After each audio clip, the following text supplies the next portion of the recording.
Engine room, ahead 3 quarters. Leadsman, sound off. On the mark.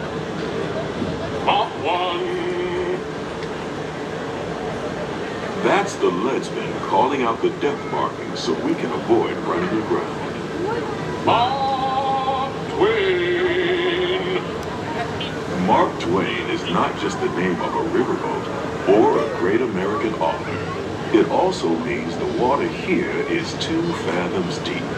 That means it's safe enough for us to proceed on our steam-powered journey along the rivers of America. On our trip, we'll visit the magnificent Columbia of the Great Northwest, the graceful Missouri of the windswept plains, and the rugged Rio Grande along the border of Texas and Mexico. I'll be sure to point out interesting sights along the way and even tell you about a legend or two.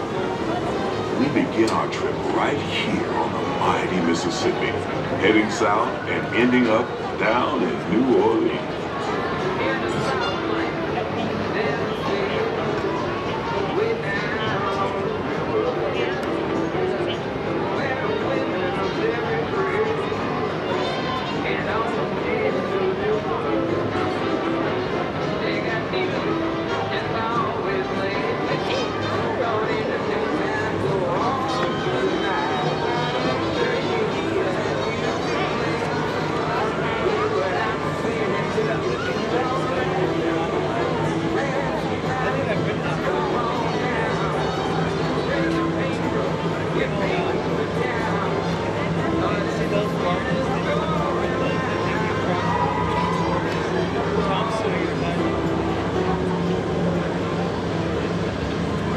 New Orleans is rich in history, music, good food, and ghost stories.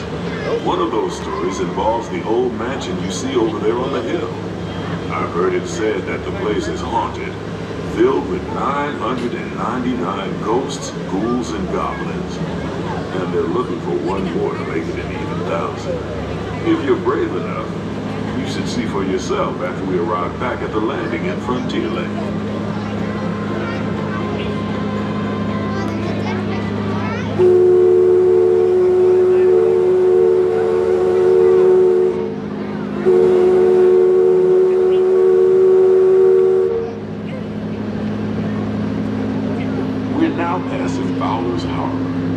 This is homeport for the 3-masted windjammer, the Columbia, the first American ship to circumnavigate the globe.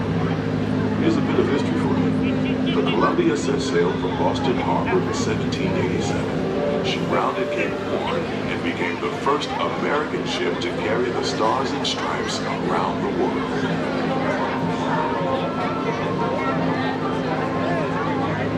The most famous landmark in this area is Splash Mountain, named for the fact that everyone seems to have a splashing good time when they visit. And Splash Mountain is part of Critter Country, a remote wilderness filled with tall pines, rustic buildings, backward bayous, and one of those tall tales we often hear along the way.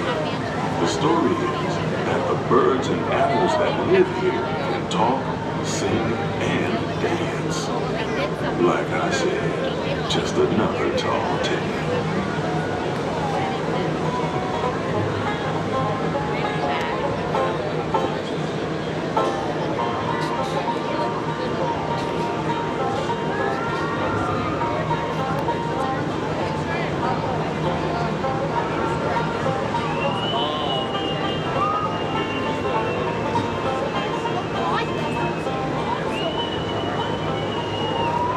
While you're in Critter Country, you might want to grab a paddle and try your hand at the Explorer canoes. You can work up a real good sweat rowing one of those around the river.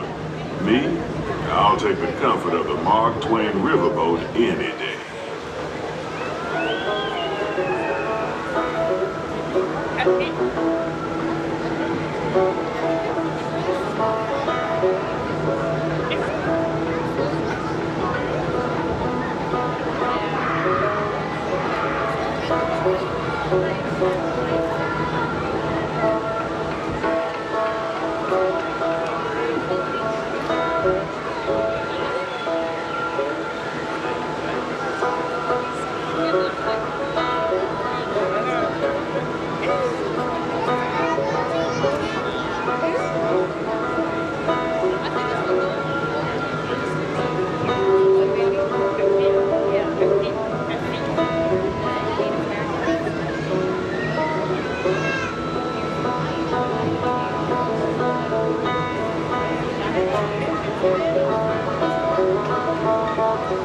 As we head into the remote areas of the rivers of America, you're in for a real treat. I've been navigating these parts for years now, but I never get tired of taking in the breathtaking beauty of the Columbia River. The majestic trees, the stunning rock formations, the cascading waterfalls, the moose, deer, and elk along the banks. It's all so magnificent and so peaceful.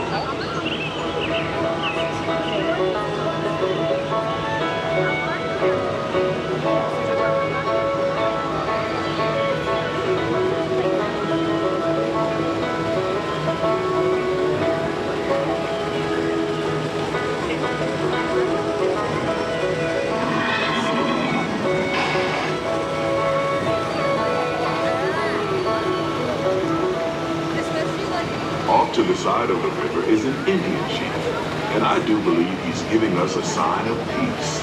That means we're all clear as we head up the Missouri River to the home of the Plains Indians.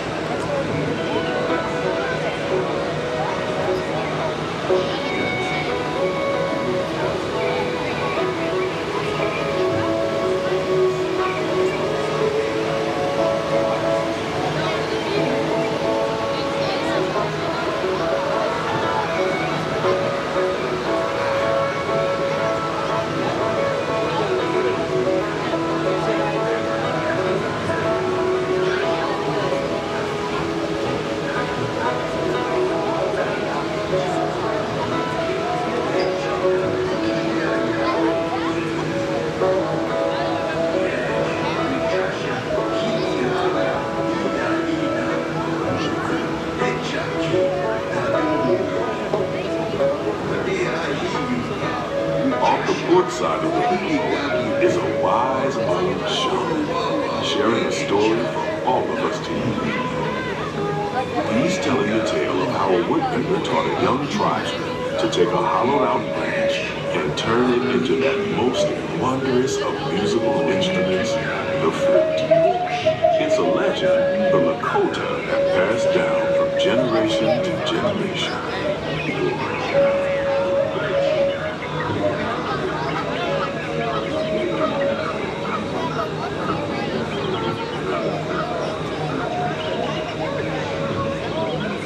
And there, just beyond the shaman, is a tribe of Plains Indians setting up their camp along the banks of the river.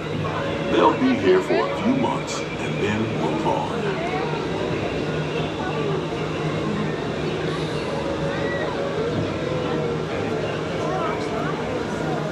As we continue our journey, keep a close eye on the riverbanks. There's a good chance we might catch a glimpse of moose, mountain lions, and other wildlife.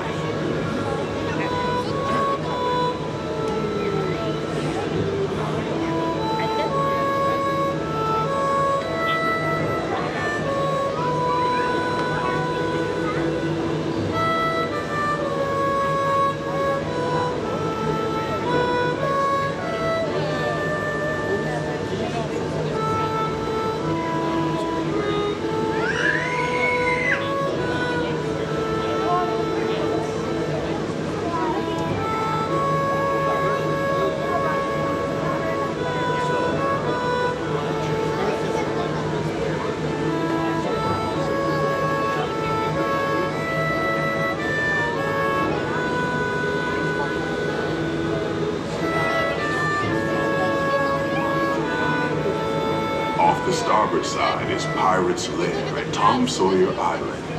Young Tom always said he wanted to be a pirate, and I think I see why. If you're a pirate, you don't need to get up early in the morning and go to school. And you never have to wash your face and hands. All you have to do is just look for treasure all day long. At least that's what Tom Sawyer thought.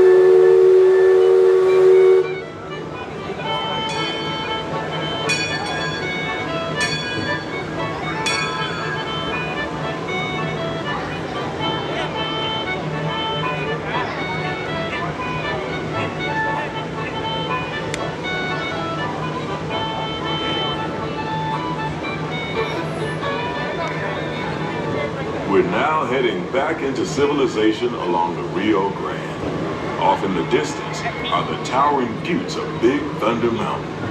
Rumor has it that the railroad built to haul gold out of the mountain has been seized by supernatural forces, and they've turned the mining trains into the wildest ride in the wilderness.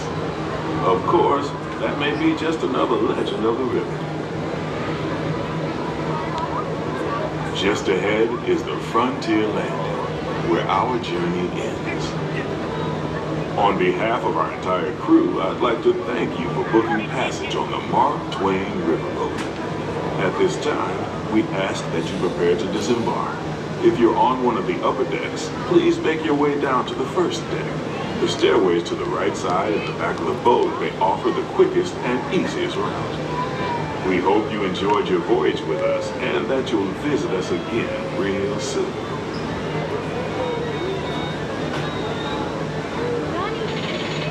Engine room. Approach levee at 1/4 steam. Man the bow line. All passengers, stand by to go ashore. So, you can't get enough of this podcast and want to get more? Now you can. Become an Above the Firehouse Podcast supporter member right now. Once you become a supporting member, you'll have access to forums, audio, video, supporter-only shows, and much, much more. The perks get better as we grow. So what are you waiting for? Sign up today.